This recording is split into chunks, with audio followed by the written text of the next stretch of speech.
Hi folks, welcome to the Witchual Workout. I'm Laura Tempest Zakroff. Now, it's Monday, so typically we have a lunar focus, which by the way, the moon is waxing. We are almost at a full moon. In a few days it'll be full, and it's actually a blue moon this month. But what I want to use a little more for our inspiration is the season. Here in the Northern Hemisphere, we are in Samhain season.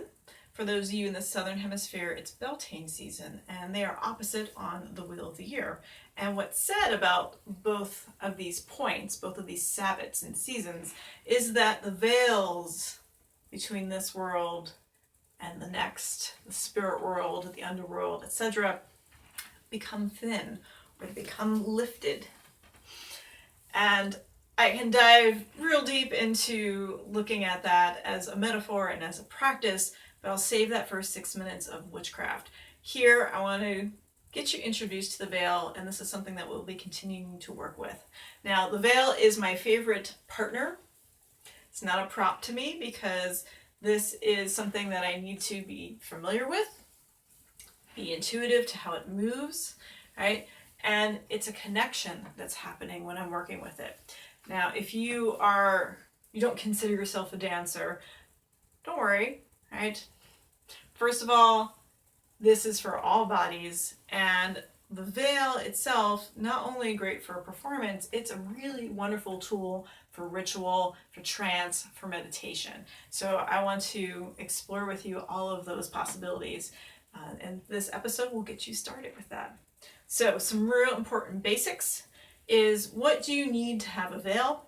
Generally 3 yards, 3 yards of fabric, preferably something that is a little on the transparent side, right, that you can see through. So this veil here is a type of polyester chiffon blend. You can use silk, you can use different kinds of lighter cotton, nylon, other kinds of chiffon, of course, but you really do want it to be transparent, not fully opaque. So 3 yards of velvet, not so great. Satin moves nice, but it can be really slippery, and it's also tends to be opaque. So 3 yards, and that is good for knowing that it's long enough for most people. And you want it to be able to fall to about your knees, right? Or maybe a little longer than that. If you have something that's really kind of short, not built to be a veil, and it's like up here towards your butt, it will work for some of these exercises, but when you get a chance, 3 yards of fabric, it's a good investment, and it's actually very easy. You don't need to be like good at sewing. Many of them have really good salvage edge that you can use, and then it's very easy to just hem, even by hand, then at the other edge so it's finished, or you're just sort of playing around with it. You don't have to worry about hemming it. Right? This is for exercise. If you don't have anything like this right now around you, just you can use a blanket, you can use a sheet. See what be creative. See what you can find. So that's a little bit about material. Other thing is holding the veil. So as you can see, I'm kind of wearing it like a cloak or a cape right now, evening it out. And I am holding the veil by the little webby part between my thumbs and my index fingers.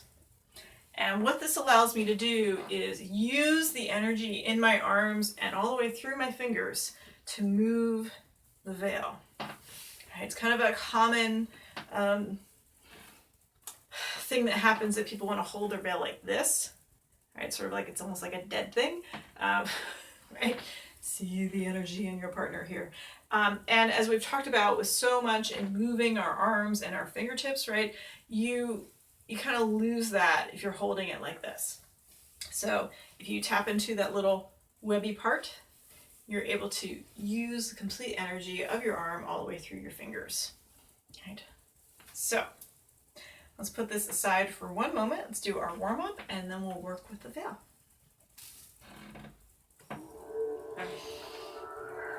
Deep breath.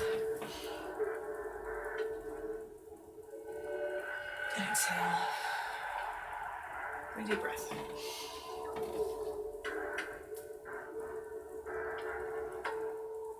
Exhale. One more really deep breath.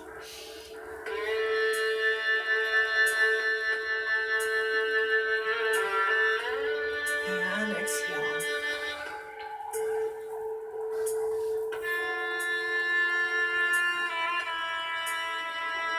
Up.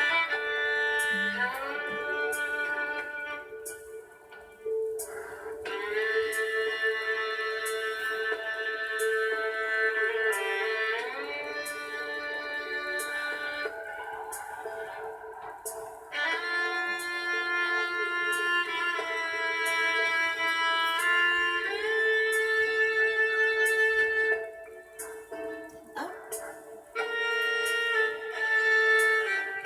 And last one.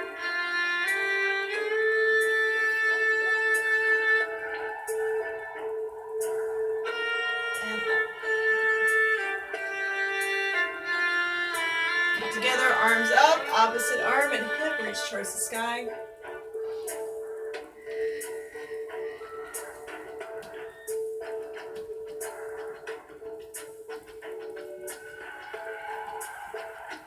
In. Reach to the side. Reach to the side. Mindful of your feet, being still connected to the earth. And pull and pull.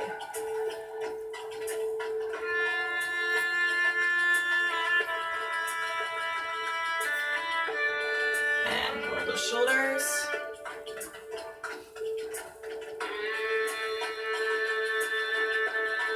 And reverse.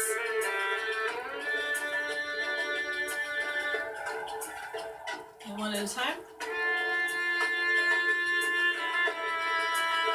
And reverse. Shake it out. And bring it down to the hips.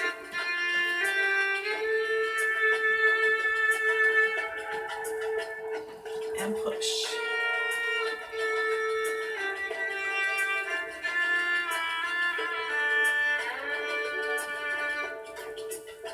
And stretch.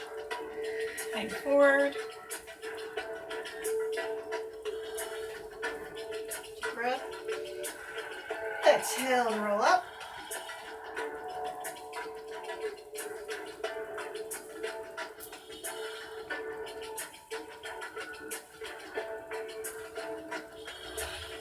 Breathe. Welcoming air. Fire within. Water that flows like rain to the earth, above and below, to you and to me. All right. So again, get that cloak-like position on so you can find where your holds are. All right. First, we're just going to move forward and back and feel how the veil moves.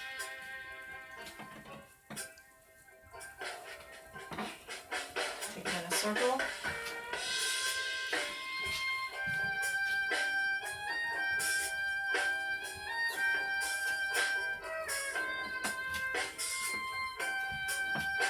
Working with a veil is great for your arms, especially if you have problems with lifting things, right? You want to work with weights, keeping your arms up here, right?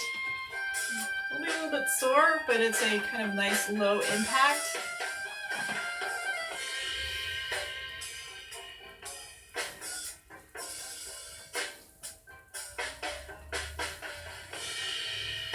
Letting it move, feel the veil. Take its time.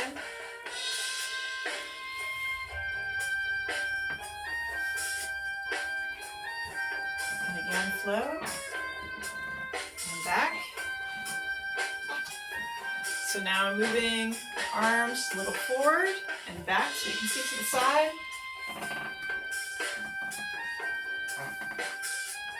Other way.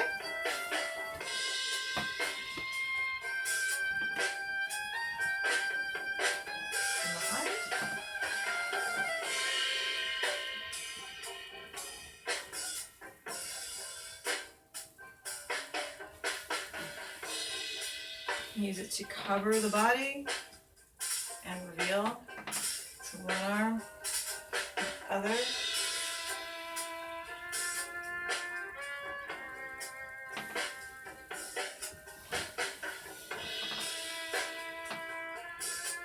You can flip it.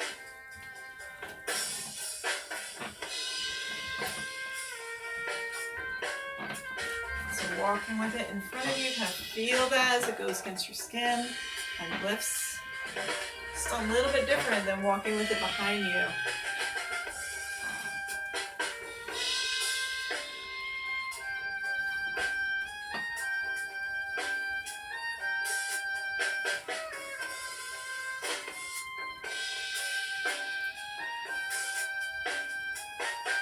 Reverse.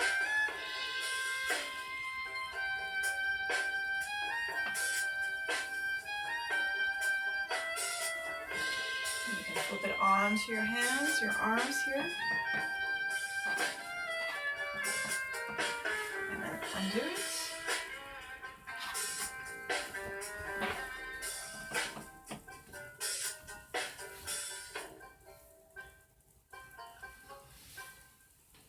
All right.